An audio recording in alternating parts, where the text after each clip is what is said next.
In HealthWorks this morning, October is Breast Cancer Awareness Month, and if a woman has a lumpectomy or mastectomy, many women decide to have breast reconstructive surgery, and that's what we're going to be talking more about this morning. Joining us is Dr. Young Cho, a board-certified plastic and reconstructive surgeon, to talk about your options if you want to have reconstructive surgery. Good morning to you. Good morning. Let's talk about where a woman even begins to decide what to do. There are quite a few options, and they're very promising, aren't they?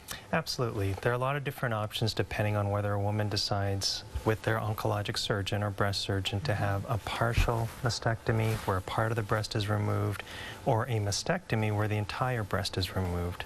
What I would highly encourage women is to consult with a board-certified plastic surgeon who has an interest in breast reconstruction to see what some of the options are for either of those scenarios.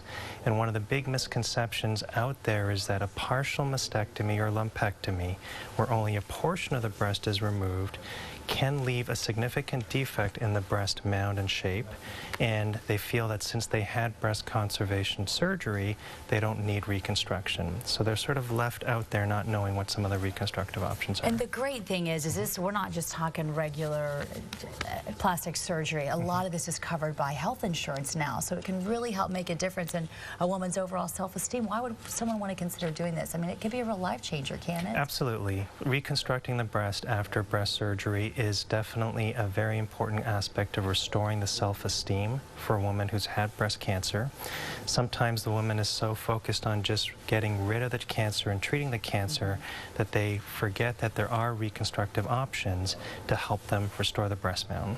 Let's talk about oncoplastic surgery, fairly new, and it's really gaining popularity now. Yeah, so oncoplastic surgery is really focusing on using some of the techniques that we have in other aspects of plastic surgery, whether it's a breast lift, whether it's a breast reduction, whether it's rotating some tissue from one part of the body to another, or techniques like fat grafting where we can fill in a portion of the defect that's been created when a portion of the breast has been removed. How does a woman decide what way to go? Is it best just to talk with a surgeon, tell her, you know, her hopes, and then to go from there with his advice or his or her Absolutely. advice? So breast surgery and breast cancer in general is a multidisciplinary approach. The plastic surgeon is really involved in the reconstructive aspects.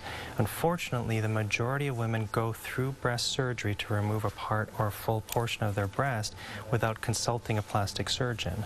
Getting them involved early allows us to give the woman who's gone through this very big ordeal what some of their different options are. Dr. Cho, I'm glad you came in to talk about this. I think with us knowing that 1 in 8 women will get breast cancer, for a woman who hasn't even thought about these things, it's really good to know what the options are out there. Absolutely. And for anyone suffering as well. Thank you for talking to us. Thank you very much. Good to see you again.